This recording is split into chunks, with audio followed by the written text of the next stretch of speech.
नमस्कार दोस्तों, हूं सुप्रतिम बैनर्जी। अगर आपसे कोई ये कहे कि किसी इंसान का कत्ल सिर्फ इसलिए हो गया कि उसे नींद आ गई, तो आप क्या कहेंगे? आज की कहानी कुछ ऐसी ही है, बहुत ही अजीब, चौंकाने वाली। ये मामला है मुंबई का। तारीख है 5 दिसंबर 2016, 5 दिसंबर 2016 की।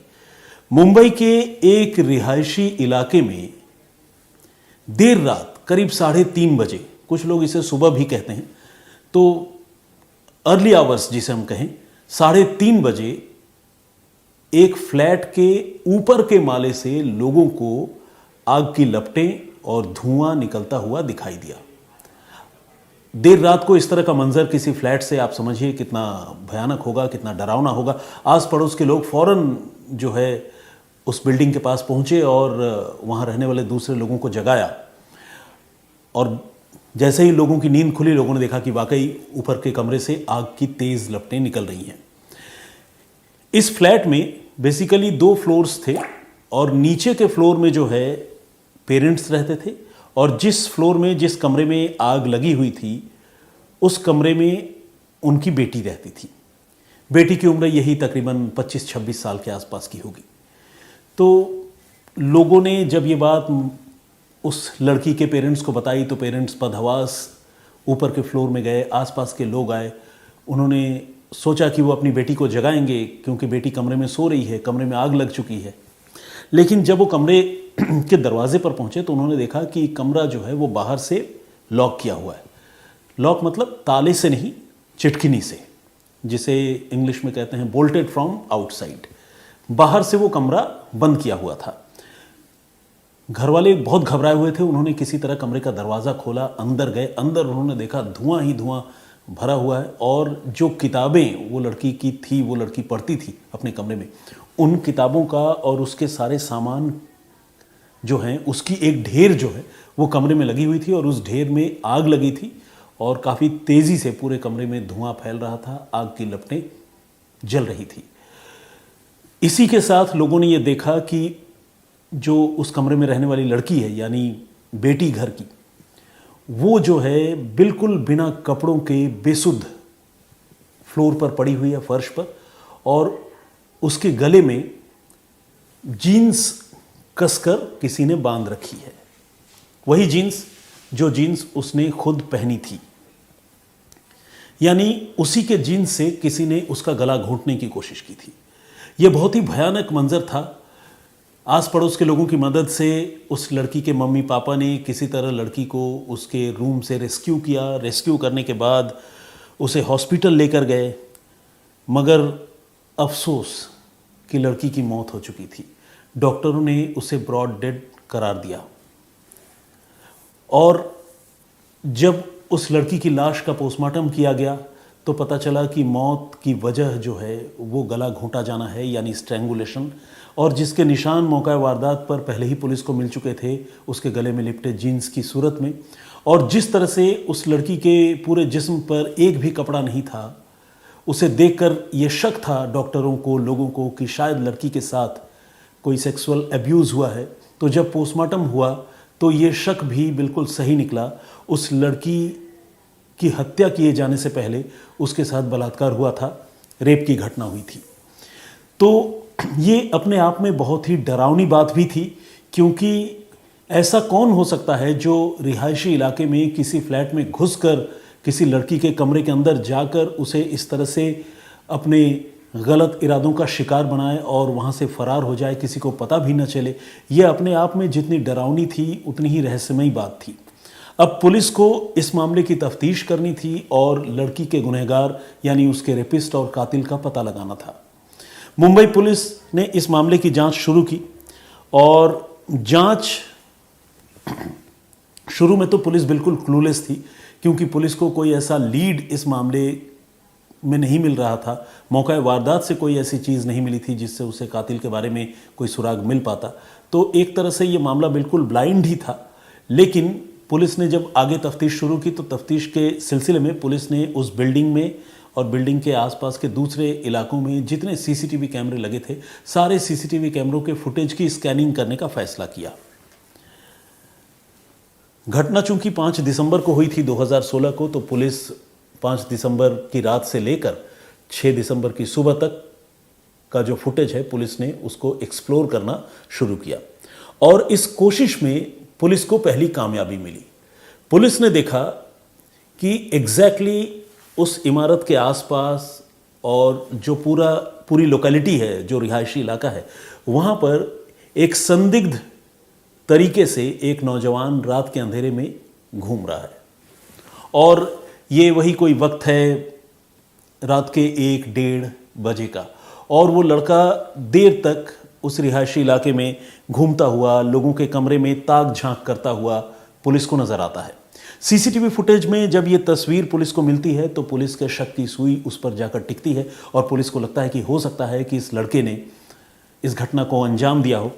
अब पुलिस उसकी पहचान करने की कोशिश करती है, आसपास के लोगों से पूछती है वो तस्वीर दिखाकर, लेकिन कोई भी उस लड़के को पहचान नहीं पाता। यानी ये बात क्लियर हो जाती है कि वो लड़का कोई आउटसाइडर था जो इस रिहायशी इलाके में घुस आया था और वो लोगों के कमरे में, मकानों में ताक झांक कर रहा था। इंग्लिश में उसके लिए एक वर्ड है पीपिंग टॉम, यानी दूसरों के कमरों में या दूसरे की ज़ाती ज़िंदगी में ताक झांक करने वाला। तो उस पीपिंग टॉम की अब मुंबई पुलिस को तलाश थी। उसकी तस्वीर लेकर मुंबई पुलिस जगह जगह घूम रही थी। उसकी आइडेंटिटी इस्टेब्लिश नहीं हो पा रही थी, क्लियर नहीं हो पा रही थी। इसी कोशिश में अब पुलिस ने अगले दिन जहाँ पर यह घटना हुई थी उसके आसपास के मार्केट में, आसपास के दुकानों में वो तस्वीर दिखाकर उस लड़के के बारे में पूछताछ की। और जब पुलिस ने ये एफर्ट किया तो उस एफर्ट का पुलिस को पॉजिटिव रिजल्ट भी मिला। जल्द ही ये पता चल गया कि वो जो लड़का है वो एक सुनार है, सुनार का काम करता है, जिसे हम गोल्ड स्मिथ भी कहते हैं इंग्लिश में, और वो पास के ही एक ज्वेलरी शॉप में कारीगर के तौर पर एम्प्लॉयड है। तो ये बात जब पुलिस को पता चली तो पुलिस फ़ौरन उस ज्वेलरी शॉप में पहुंची और ज्वेलरी शॉप के मालिक और वहाँ के दूसरे जो मुलाजिम हैं, जो एम्प्लॉयज़ हैं, उनको उसकी तस्वीर दिखाई और पूछा कि क्या ये लड़का आपके यहाँ काम करता है। तो सारे लोगों ने उसे फ़ौरन पहचान लिया और दुकान के मालिक और दूसरे एम्प्लॉयज़ ने उसका नाम देवाशीष बताया और ये बताया कि देवाशीष जो है वो मूल रूप से पश्चिम बंगाल का रहने वाला है। देवाशीष धारा उस लड़के का नाम था। पुलिस ने पूछा कि देवाशीष इस वक्त कहाँ होगा। जब ये घटना हुई थी 5 दिसंबर, तब से लेकर देवाशीष तक पहुंचने में पुलिस को 3 से 4 दिनों का वक्त लग गया था। यानी देवाशीष के दुकान तक पहुंचने में 3 से 4 दिनों का वक्त लग गया था। अब जब पुलिस ने दुकानदार से पूछा कि अभी ये लड़का कहाँ है, तो दुकानदार ने बताया कि वो लड़का अब से कुछ रोज़ पहले पश्चिम बंगाल के लिए निकला है, अपने होम टाउन के लिए, और ये बता कर गया है कि उसके होम टाउन में उसकी ज़मीन के साथ किसी पड़ोसी का झगड़ा चल रहा है उसकी ज़मीन को लेकर, और वो उसी लैंड डिस्प्यूट को, ज़मीन के झगड़े को सुलझाने के लिए अपने नेटिव यानी होम स्टेट, होम टाउन जा रहा है। किसी आदमी पर जब पुलिस को शक होता है और वो आदमी एग्जैक्टली उस लोकेशन पर नहीं मिलता, तब पुलिस का शक जो है वो और गहरा जाता है। इस मामले में भी ऐसा ही था। मुंबई पुलिस को जिस देवाशीष पर शक था, जो सीन ऑफ क्राइम के इर्द गिर्द संदिग्ध तरीके से घूमता हुआ, ताक झांक करता हुआ दिखाई दे रहा था, वो लड़का इत्तेफाक से अपनी दुकान पर नहीं था और वो ठीक 1-2 दिन पहले ही गायब भी हुआ था, अपने घर भी गया था। और ये सारी चीज़ें एक दूसरे से कोरोबोरेट कर रही थी, यानी मिलती जुलती नज़र आ रही थी। इसी बीच पुलिस ने यह तय किया कि वो अब 5 दिसंबर को, जिस रोज़ ये घटना हुई थी, उस रोज़ उस लड़के के वेयर अबाउट्स के बारे में पता करेगी कि वो कहाँ था, कब घर लौटा। और इसी इरादे से उसने उसी ज्वेलरी शॉप के पास में एक रेंटेड एकोमोडेशन में, जहाँ पर वो देवाशीष धारा नाम का लड़का एक किराए के मकान में रहता था, उस रेंटेड एकोमोडेशन में, उस मकान में पुलिस पहुंची। देवाशीष वहाँ एक और लड़के के साथ रूम शेयर करता था, यानी दोनों रूममेट्स थे और वहीं रहकर काम करते थे। इस लड़के से जब पुलिस ने पूछताछ की तो उसने बताया कि जहाँ तक उसे याद है 5 दिसंबर को देवाशीष रात को काफ़ी देर से घर आया था, यही तकरीबन 3-3:30 बजे। और जब वो इतनी देर से आया तो उस रूममेट ने बताया कि उसने देवाशीष से ये पूछा भी था कि तुम इतनी रात आ रहे हो, अब तक तुम कहाँ थे, लेकिन देवाशीष ने कोई आंसर, कोई जवाब उसके इस सवाल का नहीं दिया और चुपचाप अपने बिस्तर पर जाकर सो गया। इतनी बात जो है उस रूममेट ने देवाशीष के बारे में पुलिस को बताई और ये बात उस रूममेट का ये कहना भी इस स्टोरी को थोड़ा और सपोर्ट कर रहा था, सब्सटैंशिएट कर रहा था, जिसमें पुलिस का शक देवाशीष की गतिविधियों पर, 5 दिसंबर की रात की गतिविधियों पर गहरा रहा था। पुलिस को लगने लगा कि जरूर देवाशीष ही वो उस जगह पर होगा और उसी ने इस घटना को अंजाम दिया होगा। लेकिन देवाशीष अभी था नहीं। तमाम सबूत पुलिस धीरे धीरे ही सही मुंबई में जुटा रही थी और जब पुलिस को लगा कि अब देवाशीष को पकड़ना बहुत ज़रूरी हो गया है तो पुलिस की एक टीम, मुंबई पुलिस की एक टीम पश्चिम बंगाल पहुंची और पश्चिम बंगाल से देवाशीष को फाइनली अरेस्ट कर लिया गया। हालांकि गिरफ्तारी के वक्त देवाशीष ने खुद को बेकसूर बताया और उसने कहा कि ऐसा कुछ भी नहीं है, वो अपने कमरे में था, डिनर करने के लिए गया था अपने काम के बाद और उसके बाद घर आकर सो गया। लेकिन उसके झूठ की पोल तो खैर उसके रूममेट ने पहले ही खोल दी थी। ऊपर से उसकी सीसीटीवी तस्वीरें भी जो है पुलिस के पास मौजूद थी, जिन सीसीटीवी तस्वीरों के ज़रिए पुलिस ने न सिर्फ उसे कन्फ्रंट किया बल्कि जब उसे इंटरोगेट किया तो पुलिस की हिरासत में उसे अपना जुर्म कबूल करना पड़ा। हालांकि सार्वजनिक तौर पर जब भी उससे कभी किसी ने पूछा तो उसने इस जुर्म में अपना हाथ होने की बात से इनकार किया। लेकिन चूंकि पुलिस जब जांच कर रही थी, अदालत में उसके जुर्म को साबित भी करना था। सिर्फ सीसीटीवी फुटेज उस रिहायशी इलाके में, उस सीसीटीवी फुटेज में उसके दिखने भर से अपराध में उसके शामिल होने की बात की पुष्टि नहीं होती थी, ये साबित नहीं होता था। तो पुलिस को साइंटिफिक एविडेंस जो है वो पुलिस को जुटाने थे। और जैसा कि मैंने आपको बताया, पुलिस ने पोस्टमार्टम तो करवाया ही था। पुलिस ने कुछ डीएनए सैंपल भी कलेक्ट करके रखे थे और ये डीएनए सैंपल उसी कमरे के थे जिस कमरे में ये इंसिडेंट हुआ था। यानी उस कमरे में और कौन कौन मौजूद था घटना के वक्त, क्या देवाशीष नाम का ये लड़का उस कमरे में था भी या नहीं, ये जानना पुलिस के लिए चुनौती थी। तो पुलिस ने उस कमरे की बेडशीट से कुछ सैंपल कलेक्ट किए थे और जब देवाशीष अरेस्ट हुआ तो उससे भी डीएनए सैंपल पुलिस ने प्रोक्योर किए, हासिल किए और इसके बाद उन सैंपल को जांच के लिए पुलिस ने फॉरेंसिक साइंस लैबोरेटरी में भिजवाया। और आपको जानकर अच्छा लगेगा, अच्छा इस सेंस में कि कम से कम आपको जानकर ये राहत मिलेगी कि वो जो इन्वेस्टिगेशन था डीएनए का, उसमें रिपोर्ट पॉजिटिव आई। ये पता चल गया कि पुलिस जिस देवाशीष को कल्प्रिट मान रही थी वही उस कमरे में था, क्योंकि उसके डीएनए के सैंपल जो है वो उस लड़की के रूम से भी बरामद हो गए थे, उसके बेडशीट से बरामद हो गए थे और ये अपने आप में एक बहुत कंक्रीट एविडेंस था। अब देवाशीष से जब वो पूरी तरह से घिर गया, डीएनए सैंपल पुलिस के हाथ लग गया, जब उसके पास झूठ बोलने की कोई गुंजाइश नहीं बची तो पुलिस ने फिर उससे पूछा कि उस रात की कहानी बताओ। तो फिर इस लड़के ने जो कहानी सुनाई वो कुछ यूँ है। देवाशीष जो है वो अक्सर घर से दूर अकेला रहता था और वो अक्सर उसकी एक आदत थी, वो लोगों के मकानों में, कमरों में ताक झांक किया करता था।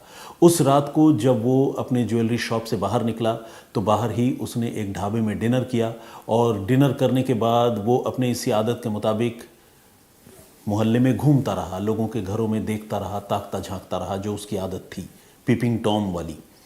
और इसी सिलसिले में घूमता हुआ वो उस फ्लैट के पास भी पहुंचा जहां पर ये लड़की रहती थी। इत्तेफाक से कमरों में ताक झांक करता हुआ, पता नहीं उसके दिमाग में क्या चलता था, क्या वो ऐसे ही किसी सॉफ्ट टारगेट की तलाश में था या वो कुछ चोरी वगैरह करना चाहता था, ये तो वही जानता है या शायद ऊपर वाला जानते हों। वो जो है अपनी आदत के मुताबिक उस रिहायशी इलाके में घूम रहा था, ताक झांक कर रहा था और इसी कड़ी में वो उस कमरे में भी पहुंचा जिस कमरे में लड़की अकेली रहती थी ऊपर के फ्लोर में।